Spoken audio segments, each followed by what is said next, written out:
চ্যানেলটির পক্ষ থেকে সবাইকে নমস্কার। ভিডিওতে কোনো ভুল ত্রুটি থাকলে আপনারা আমাকে ক্ষমা করে দেবেন। অবশ্যই চ্যানেলটি like, comment and share and subscribe করুন। হরে কৃষ্ণ।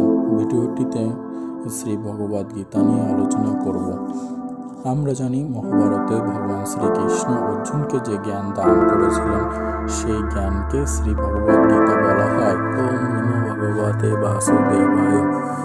চতুর্থ অধ্যায় জ্ঞান যোগ। শ্রীকৃষ্ণ বললেন, ঈশ্বরের জন্ম নাই, মৃত্যু নাই, তিনি নিত্য সনাতন মায়া দ্বারা অবতার ধারণ করেন। যখন পাপ অধর্ম বৃদ্ধি পায় পৃথিবীতে, তিনি অবতার রূপে পৃথিবীতে আসেন ধর্মকে রক্ষা করার জন্য। তার দুটি কাজ, দুষ্টের দমন, সাধুদের রক্ষা করা। 2. ধর্ম সংস্থাপন করা। শ্রীকৃষ্ণ বললেন, নানা লোক নানাভাবে আমাকে ভজন না করে, যে যেভাবে আমার আরাধনা করে তাহাকে আমি সেইভাবে তৃপ্ত করি। যারা অন্য দেবতার পূজা করে তাহারা শেষ পর্যন্ত আমাকেই লাভ করে, অর্থাৎ ঈশ্বরকে লাভ করে। আমি গুণ ও কর্ম অনুসারে 4টি বর্ণ সৃষ্টি করেছি। 1 ব্রাহ্মণ, 2 ক্ষত্রিয়, 3 বৈশ্য ও 4 শূদ্র। কর্ম 3টি স্বরূপ। অর্জুন, 1 কর্ম, 2 অকর্ম, 3 বিকর্ম। কর্ম 1 কর্ম মানে নিষ্কর্তব্য, 2 অকর্ম মানে কর্মত্যাগ, 3 বিকর্ম মানে অপকর্ম। যারা যেভাবে কর্ম করে তারা সেই রকম ফল লাভ করে। অর্জুন, যজ্ঞ ব্রহ্মের উদ্দেশ্যে করা হয়, যজ্ঞ দ্বারা জ্ঞান লাভ হয়।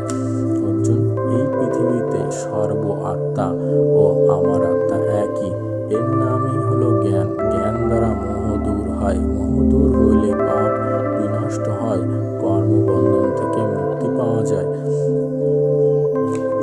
অর্জুন, গুরুর উপদেশ দ্বারা জ্ঞান পাওয়া যায়, তারপর সাধনার দ্বারা তাহা আয়ত্ত করতে হয়। অর্জুন, বিশ্বাস ধর্মের মূল, বিশ্বাস জ্ঞানেরও ভিত্তি। বিশ্বাস ছাড়া জ্ঞান লাভ হয় না, বিশ্বাস শ্রদ্ধা বাড়ে, জ্ঞানের বলে সকল সন্দেহ দূর হয়। অর্জুন, জ্ঞান দ্বারা ঈশ্বরের ধ্যানে লিপ্ত হওয়া উচিত। যারা কর্মফল ত্যাগ করে অর্জুন, তারা কর্মযোগ্য সুসম্পন্ন হয়। ইতি জ্ঞান যোগ নামক 4th অধ্যায় সমাপ্ত। হরে কৃষ্ণ। 4th অধ্যায়ের সংক্ষিপ্তভাবে তুলে ধরলাম ভিডিওটির মাধ্যমে। ভিডিওটিতে কোনো ভুল ত্রুটি থাকলে অবশ্যই ক্ষমা করে দেবেন। হরে কৃষ্ণ। 4th অধ্যায়ে আমরা জ্ঞান সম্বন্ধে জানতে পারলাম।